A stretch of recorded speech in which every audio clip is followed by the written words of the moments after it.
Hello, I'm Joe, and this is a hopefully short companion video to the Claude Sandbox blog post. The blog post, link in the description if you haven't read it, was a lot of theory, and I really wanted to show my sunburned face today and how easy it is to do in practice. First, let's talk about the setup. You can consider this directory as my home for the rest of the demo. I have this environment variable here that let me change the location of the Claude configuration.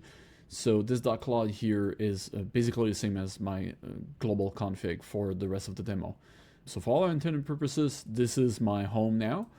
And in it, we have a dev directory. That's basically what's controlling the environment. And there's a couple scripts in there. I have one environment variable that sets the demo directory as if it was my home for Claude.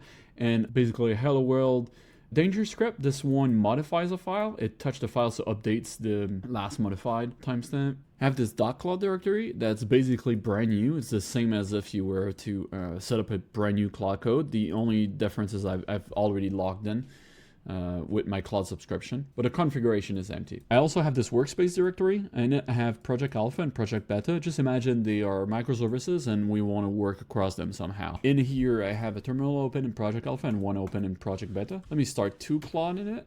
And I'll rename this one to Alpha, and I'll rename this one to Beta, and I'll change the color here to red to make it a little bit easier to distinguish. I'll shrink here Beta. We'll use Alpha for most of the demo. By default, Claude's going to ask you for any file edit. If I ask it to create a file here, it's going to prompt me with a permission request. I can set it to allow all edit for the rest of the session. This is accept edit mode, and it will let you write, edit, remove files for the rest of the session without prompting you with any permission. It even works with some basic bash commands, say touch rm here, or even if you try to use Unix redirection into a file, all of these will work without asking you permission. But as soon as you try anything more complex, like our hello world script here, you'll get prompted with a permission request. You could allow it here so that it stops asking you again for this command, but one is going to be only for this project. It's not going to do it globally. So say I try to do the same thing in Project Beta here, it's going to prompt me again. In two, you're going to have to do this for all commands, regardless of how dangerous they are. For example, here, this hello command is basically a hello world. There's nothing dangerous here. Instead, we're going to use the sandbox to take care of all the permissions that won't have any interaction outside of the directory. So that takes care of anything that is not dangerous. We won't have to do it command by command.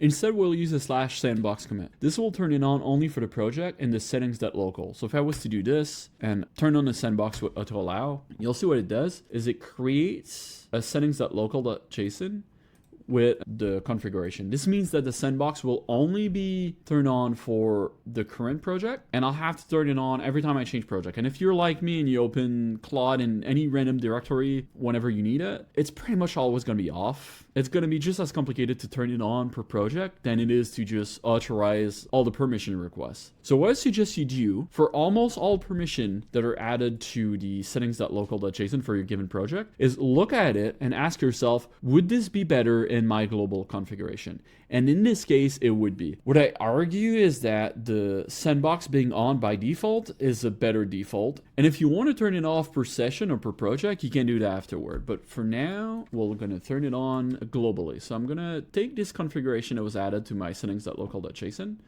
and I'm going to go drop it into my global config, and I'll save. All right, so now we run in the sandbox, and anytime I start Claude from now on, it's going to start with the sandbox activated by default. I can turn it off with the /sandbox command, but by default, anytime I start it, it's going to start with a sandbox activated. So if I try to ask it to run the hello command again, now it's not going to ask me for permission. Any command that does not touch anything outside of the sandbox will just run without asking you permission, which is generally what we want. That way Claude can work, modify any file, run anything as long as it's not going outside of a sandbox without prompting you. Say instead we try to run the danger command, which does modify a file outside of the sandbox, it's going to get blocked. You can ask it to run it again on sandbox if you want, or you could instruct it in your Claude MD. Sometimes it will do it by itself. It would look like this.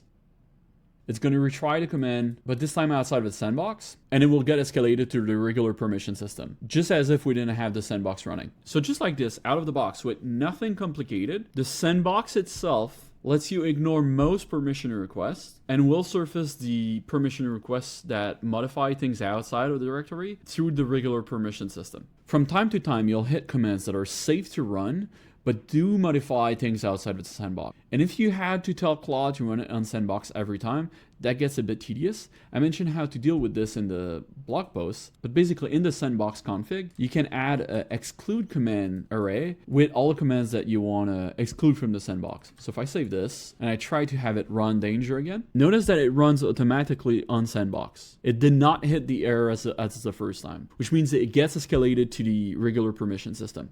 This should be pretty rare. I don't have a lot in mind. I think I have 5.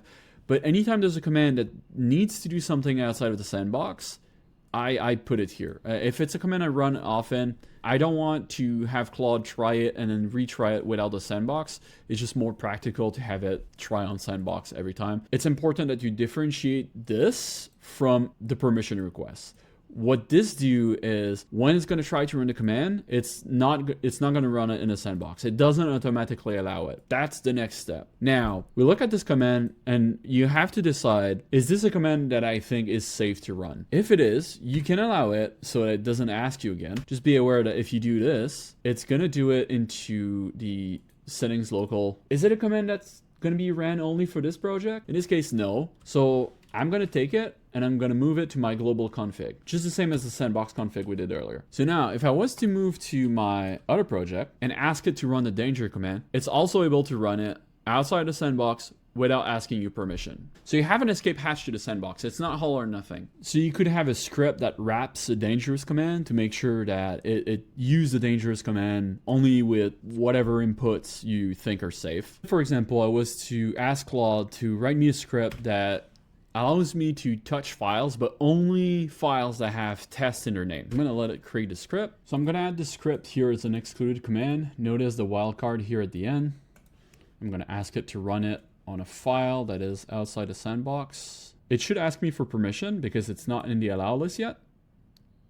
Again, we'll allow it from now on, and we'll copy it from the project settings back into my global settings, so it never asks me for any projects. So here you see it's not asking us for permission, but it is failing. So let's do it with test in the name. And this time it should work, and it did, and it created our super test file. And because we've put it in the global configuration, any project like our beta project here could run the command without being prompted for permission, and will have the granular permission, well, restriction that you put inside of your script. So this excluded command config is very powerful because it lets you really tune what you think is safe and not ask you for permission, while not giving it the key to the castle and like just going dangerously skip permission and like being able to do whatever it wants. It lets you set very granular permission. But in practice, I found that I don't need this very often. I have maybe 5 commands in mind. I'm almost always able to change things in a way where it doesn't need to ask me, or like push it to the edges. So for example, if it needs access to a repository for reference, I can clone it in the sandbox so that it can read and write to it without asking me permission. By default, it might try to read every file directly from GitHub, but that will trigger permission requests on every network request, and it's not very fast. So instead what I do is I have instruction that every time it tries to do this, to clone the repo instead in the sandbox, and to always start by checking if it's not already there in the sandbox, because like most of the time I have another instance that pulled the dependencies and it doesn't need to reach out to GitHub at all. Now for this to work, or if you have multiple projects and you want it to be able to work across projects, so you're working with a microservice environment, or you want it to reference past projects, to copy some pattern over, or do anything really. As I mentioned in the blog post, like the big unlock for me was to grow the sandbox from just the project itself to the parent directory. So in this case, both the session that we have open have the sandbox wrap only a project. So I have Claude try to do something across project like this here. It's gonna fail, because it's trying to reach outside of the sandbox. You can see here it's suggesting for either you to do it, or it can retry it with the sandbox disabled. Instead, what we're going to do is that we're going to add the parent directory, the workspace where all my projects are, as an additional directory. So if I use the add dir command here and I paste the directory, this is going to add the workspace, but only for the projects. Same as what we had earlier with the allow list. So I'll select here, remember for this directory.